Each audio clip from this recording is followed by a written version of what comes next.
This effect should be explained in greater detail. Everyone knows that a great mental shock can so suddenly erupt the heart that death can result. Likewise, it is commonly known that great mental and physical strains will develop a bad heart condition. Why is this? Every person is a giant electric battery composed of countless millions of lesser electric batteries. Every cell of one's body is a miniature electric battery connected with each other by electric current-carrying nerves, which corresponds with the electric wiring of a machine. The focal center of these myriads of storage batteries is in the brain, which is the seat of all sensation, as well as being the location of the spiritual fulcrum of love or light of mind, from which every wave lever of motion in the entire body extends. Within this invisible, still fulcrum is the divine source of every man's mental and physical power of expression. Within that still fulcrum is unfolding man's gradually growing awareness of God in him, and of his self as one with God. There are strong reasons which lead us to believe that the pineal gland surrounds this spiritual fulcrum center of man's body. Just as the center of gravity is the still fulcrum point where God sits to extend power to the planet to fulfill its every desire, so is the still fulcrum point in man the place where God sits to fulfill every desire in man. And God does fulfill them, whether they be what is good for man or bad. That is difficult for man to grasp, but if it were not so, God's universe of cause and effect could not be. In nature there is neither good nor bad, neither sin nor evil. God gives man free will to choose his own action, but God holds the right to the reaction of that action, to keep his universe in balance. If man violates law, he suffers to an equal extent. Again we quote the Divine Illiad in explanation of this effect. For behold, I am within all things centering them, and I am without all things controlling them. Toxic effects of emotions. Consider our bodily condition from the standpoint of electric balance or unbalance, based upon the above stated fact that our bodies are a multiplicity of light waves emanating as electric currents flowing through myriads of nerve wires from countless storage battery cells of our body. Everyone knows that a storage battery is divided into two opposite and equal cells, one of which is positive and the other negative. A wire extended from both poles would carry an even balanced current because each of the two half-cycle pulsations are equal. If two cells of a storage battery were of different sizes or voltage, the current would be uneven, therefore unbalanced. Balanced electric currents from balanced electric cells ensure a sound body and steady nerves, while the uneven currents from unbalanced body cells tear nerves to pieces and disintegrate the body in the measure of unbalance between the two pulsations and their centering fulcrum. Sudden and violent anger or long-continued hatred can start the seed of cancer or other disintegrating tissues.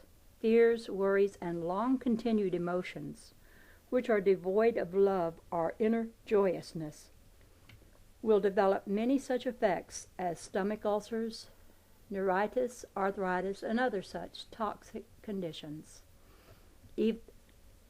Even sorrow or sympathy for the afflicted or grief for the passing of loved ones unbalances the body cells and makes one vulnerable to infections or destructive toxins.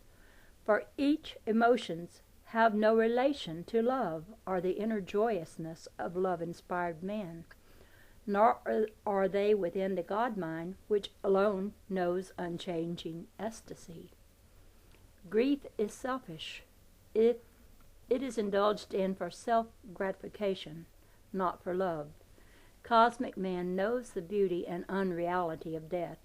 Sympathy for the afflicted makes a reality of the affliction by its recognition as an infliction, while sorrow for the loss of anything or for the unfortunate condition of any body is forgetful of the beauty and abundance of all-giving God and nature.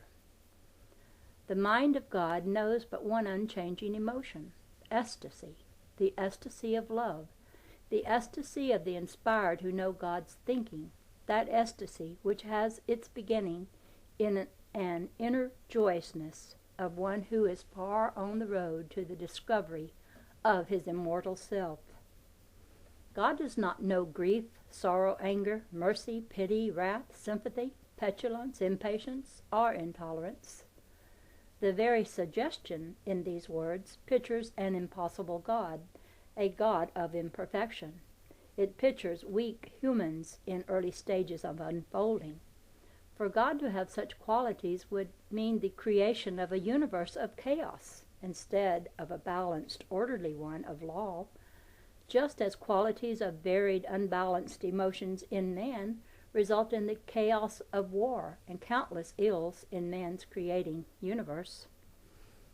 God's unchanging state of ecstasy is the one indivisible, unchanging spiritual state of mind.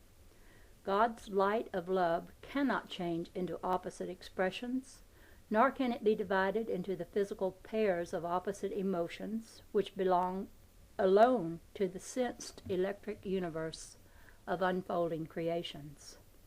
To attribute such physical emotions of the senses as fear, anger, wrath, mercy, sympathy, grief, impatience, intolerance, or even justice to the mind of God would remove his divinity and immortality and place him on the level of senses humans whose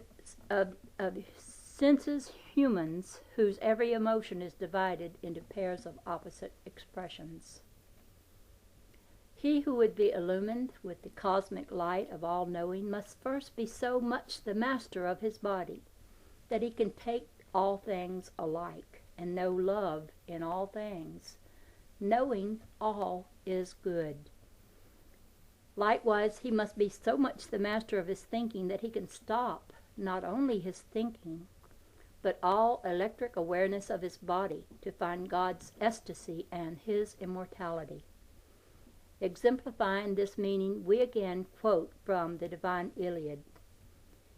He who findeth my ecstasy and me shall command his body to the extent of his illumination with my light and my knowing. My balance shall then be his. He may then make blind eyes see, or unhearing ears to hear my rhythms, and the afflicted to know my ecstasy, and be healed of any ill, yea, even to raise his body from the dead, when being dead he still knoweth that he liveth in me. Again we say the foundation of God's universe of love and balance is the light of love. He who would heal himself from unbalance must first find the balance of love through knowing the ecstasy of love. He who would heal others may extend his knowing to others only to the extent of his knowing. He who thus heals has not himself healed, for he who is thus healed has healed himself through the extension of love, which has caused him to transform himself through his illumination, extended to him from another who knew himself as one with him who was afflicted. Jesus did not himself heal the leper. He made the leper heal himself through extending his balance to the unbalanced one. He illumined him with the light of all-knowing love. That made the leper master of his electric body, and his desire instantly transformed the disintegrating matter of his body to integrating matter. Likewise, Jesus illumined Lazarus with the light of love by extending his balance and desire to Lazarus. Lazarus thus raised himself from the dead, for he was thus made to know desire in him for continuance of his purpose. Jesus was undoubtedly the only fully illumined man who has ever lived. All mankind will become fully illumined as he was, for that is the goal of mankind. It is the purpose for which the great drama of creation was written by the master playwright. As all mankind unfolds to greater cosmic conscious awareness of the light, each one transforms himself to the extent of his illumination.